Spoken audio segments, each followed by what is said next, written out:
Tengah malam, jalan gelap, motor mogok, dan tiba-tiba kalian melihat cahaya terang di kejauhan. Terlihatlah sebuah desa dengan pasar malam yang ramai. Penjual tersenyum, melayani pembeli, makanan hangat banyak dijual. Tapi saat kalian mencoba membayar dengan uang kertas, semua senyum itu berubah.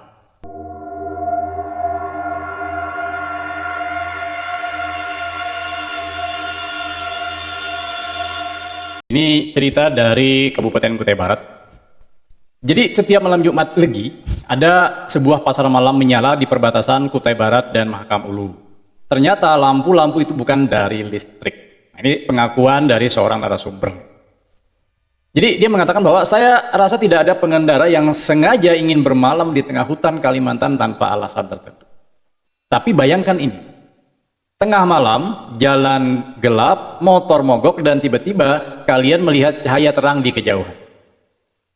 Terlihatlah sebuah desa dengan pasar malam yang ramai. Penjual tersenyum, melayani pembeli, makanan hangat banyak dijual.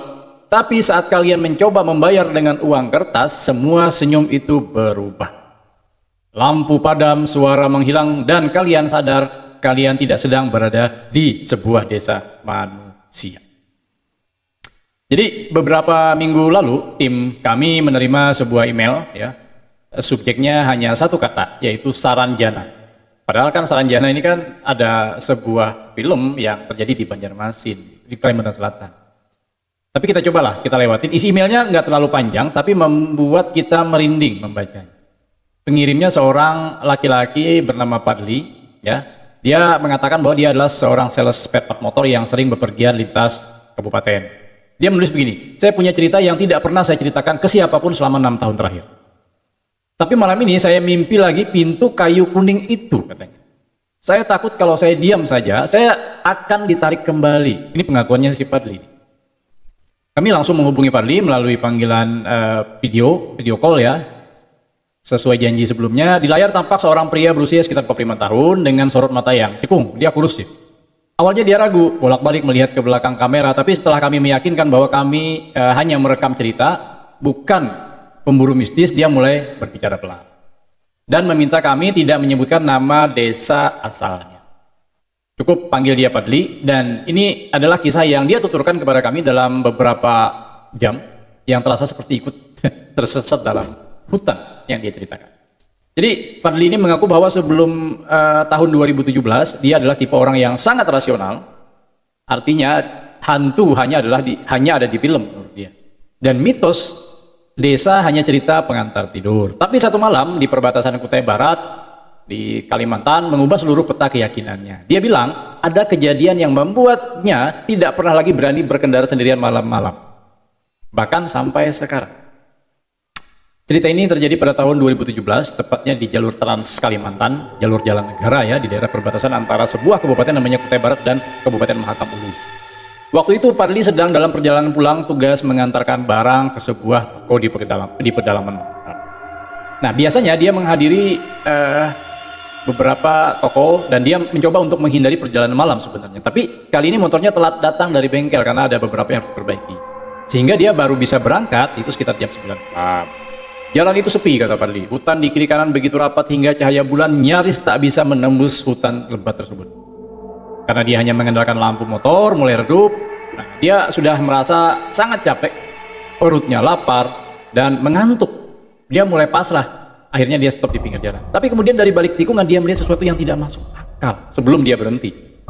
Dari kejauhan tampak hamparan cahaya kuning, rame lah ya, seperti perkampungan begitu. Nah, Fadli mengira itu pom bensin atau warung 24 jam lah minimal. Tapi begitu motornya semakin dekat, dia menyadari itu bukan warung biasa. Itu adalah sebuah kampung atau sebuah desa lengkap dengan pasar malamnya. Puluhan tenda-tenda berjejer, lampu-lampu minyak, ya, bola-bola lampu, gantungan di pinggir jalan. Ada orang lalu lalang mencari kebutuhannya, ya, seperti pasar, ya, seperti biasanya. Ada tawa, bahkan aroma makanan yang sangat kuat itu menusuk sampai hidung Fadli. Fadli terkejut dong. Sepanjang perjalanan selama 3 tahun menjadi sales bolak-balik di sekitar itu, dia tidak pernah tahu ada desa sebesar itu di lokasi tersebut. Peta di GPS-nya itu bahkan menunjukkan bahwa area itu hanyalah hutan lindung. Tapi karena lapar dan lelah mengalahkan logika yang ada, dia memutuskan untuk berhenti. Mampirlah dia di situ. Diparkirnya motornya. Anehnya, meskipun ramai, tidak ada satupun kendaraan lain selain motornya. Jadi seolah-olah warga tempatan.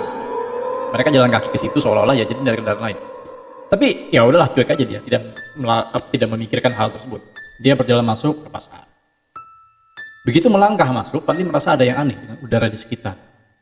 Udara terasa hangat tapi tidak seperti hangatnya api atau tubuh manusia. Lebih seperti kehangatan dari satu yang tidak bernafas. Dia melewati beberapa lapak jualan, ada yang menjual sate, nasi goreng, bahkan ada yang jual pakaian. Tapi semua penjual dan pembeli memakai pakaian berwarna kuning emas, kayak seragam gitu, jadi aneh jadinya kan. Bukan warna seragam biasa, tapi seperti keemasan gitu. Beberapa tampak seperti pakaian adat. Bahkan ada juga yang seperti kayak jubah gitu. Nah, tapi warna kuningnya nih warna kuning menyala, apalagi kena cahaya lampu. Seolah menyerap dan memantulkan cahaya sekaligus saling tukar-menukar begitu. Akhirnya Fadli duduk di sebuah lapak sederhana yang jual bubur panas. Dia ingat betul tuh bubur panas dia pesan. Penjualnya seorang perempuan tua, nenek-nenek dengan senyum yang lebar, tapi matanya tidak berkedip. Ini mulai memunculkan keanehan nih bagi Fadli. Nah, si perempuan tua ini menyajikan semangkuk bubur dengan potongan daging yang lembut. Enak lah kelihatan. Karena lapar ya, makan lahap. Anehnya meskipun dia makan banyak, rasa lapar tidak kunjung hilang. Kok lapar terus? Dan dia merasa kok semakin lemes ya, semakin dingin terus, semakin lemah tapi semakin ingin terus makan. Selesai makan, Fadli mencoba bayar. Ya, dia mengeluarkan uang 50.000. Begitu uang menyentuh meja, suasana berubah drastis. Terjadilah keanehan luar biasa. Semua suara pasar mendadak berhenti. Penjual tua itu, perempuan tua itu menatap uang kertas yang ditunjukkan Fadli, lalu menatap Fadli dengan ekspresi kosong, kayak kesal. Senyumnya tidak hilang, tapi matanya menjadi kosong seperti kaca. Penjual itu berkata dengan suara yang sangat halus, hampir berbisik. Dia bilang gini, Fadli masih ingat. Di sini kami tidak pakai kertas, kami pakai nyawa. Fadli mengira dia salah dengar, tapi sebelum dia bisa bertanya, penjual itu mengulangi dengan nada yang sama persis. Dan saat itulah satu persatu lampu di pasar mulai mati. Bukan redup, tapi padam seperti ditiup dari dalam. Gelap gulita. Pokoknya gelap. Fadli tidak melihat apa-apa lagi setelah itu. Karena suasananya seperti dalam hutan yang sama sekali tidak ada lampu. Dalam kegelapan total, Fadli merasakan jari-jari dingin menyentuh pergelangan tangan. Bukan satu atau dua, tapi puluhan jari. Dari segala arah dia mencoba berteriak, tapi suaranya tercekat. Tiba-tiba wajah penjual tua itu muncul tepat di depan hidungnya, teman-teman. Hanya berjarak 5 cm. Wajahnya masih tersenyum, tapi kini matanya mengeluarkan cahaya kuning pucat. Penjual itu berkata untuk ketiga kalinya, pakai nyawa, nyawamu nak. Fadli merasakan dadanya ditarik dari dalam. Seperti ada sesuatu yang mencabut hidupnya, mencabut nyawanya. Dunia berputar dan setelah itu gelap. Fadli pingsan, tidak tahu apa-apa yang terjadi lagi setelah itu. Akhirnya, Fadli terbangun pagi. Tapi dia tidak bangun di pasar atau di sebuah tenda tempat dia memesan makan tadi, atau bahkan di atas tanah. Dia terbangun di atas sebuah pohon, teman-teman, dengan ranting-ranting yang menekan punggungnya. Bahkan tubuhnya penuh dengan goresan dan ada beberapa bekas lumpur. Ini keanehan lagi. Ketika dia mencoba turun, warga dari desa tetangga menemukannya. Mereka bilang tidak ada pasar di sini, tidak ada desa, tidak ada kampung, tidak ada satupun bangunan di lokasi itu selama puluhan tahun. Bahkan yang lebih aneh lagi, motornya Fadli berjarak 2 meter dari situ ditemukan warga. Tergeletak di tengah hutan tanpa jalan setapak yang mengarah ke sana. Artinya apa? Motor tersebut kayak diangkat, teman-teman. Nggak ada jalan. Tetapi ban motornya penuh lumpur. Tidak ada bekas roda di sekitarnya. Seolah-olah motor itu diletakkan di sana oleh sesuatu yang tidak berjalan di tanah. Kayak terbang begitu. Nah, Fadli tidak pernah kembali ke jalur itu lagi. Dia juga berhenti menjadi sales, bepergian malam hari, ya. Bahkan sekarang saat bercerita kepada tim kami, dia tetap memakai jaket tebal meskipun cuacanya panas. Saat kami tanya kenapa, dia membuka lengan jaketnya, dia memperlihatkan ada bekas 5 jari di lengan atas. Bukan membara biasa, tapi seperti terbakar dari dalam. Dia bilang, bekas itu muncul setiap malam Jumat dan hilang setelah subuh. Dan itu pun Jumat lagi. Sungguh mencekam, ada bekas yang ditinggalkan. Setelah cerita Fadli, kami telusuri lebih dalam. Kami menghubungi seseorang ketua adat di wilayah Mahakam Ulu, orang Dayak ya. Beliau mengatakan bahwa lokasi itu zaman Belanda sudah dikenal sebagai salah satu pintu masuk ke kerajaan yang tidak terlihat, alam gaib. Masyarakat setempat menyebutnya sebagai kota emas, ya. Atau versi Kalimantan dari istilah Saranjana lah di Kalimantan, sebuah kerajaan gaib atau kampung gaib yang konon penduduknya hidup dalam keabadian, memakai pakaian serba kuning dan tidak mengenal uang kertas. Tapi bagian paling mengerikannya adalah ketika tim medis sempat memeriksa Fadli beberapa hari setelah kejadian, mereka mengambil sampel sisa makanan dari perutnya. Hasilnya bukan daging, teman-teman, bukan bubur. Yang keluar dari perutnya Fadli adalah tanah liat, pasir, dan potongan ulat hutan yang sudah membusuk. Ini sungguh luar biasa cerita Fadli. Jadi dia mengaku saat kejadian dia merasa makan bubur paling enak. Ada potongan daging di situ. Tapi kenyataannya dia sedang memakan tanah dan bangkai ulat yang ada di tengah hutan. Dan satu fakta terakhir yang membuat kami merinding, di foto TKP saat Fadli ditemukan warga sempat mengambil dengan kamera ponsel gitu ya. Di pojok kanan atas itu tampak seorang perempuan tua berbaju kuning berdiri di akar pohon. Tapi gambarnya itu gambar bayang-bayang sedikit lah. Dan seperti menatap ke arah Fadli. Warga yang mengambil foto bersumpah tidak melihat siapapun di saat itu pada saat dia foto. Tapi kenyataannya foto tersebut ada.